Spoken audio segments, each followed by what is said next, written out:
चोट खाऊ पलगी तो दुखाई काहे ना भगवान दी हो जब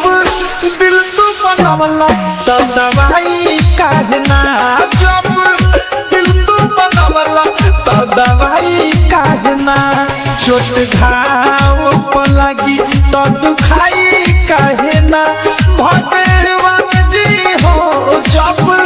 दिल तू बनवला तो दवाई काहे ना जब दिल तू बनवला तो दवाई काहे ना।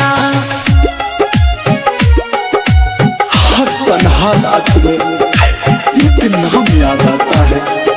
कभी सुबह कभी शाम याद आता है। जब सोचते हैं कर ले दोबारा मोहब्बत,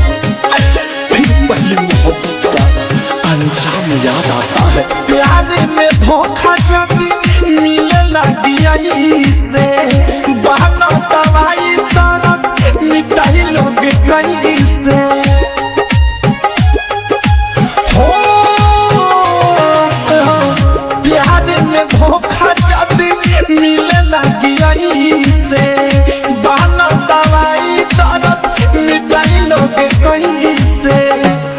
जेकरा खातिर तनी पर छाई थाहे ना जेकरा खातिर तनी पर छाई थाहे ना भगवान जी हो जब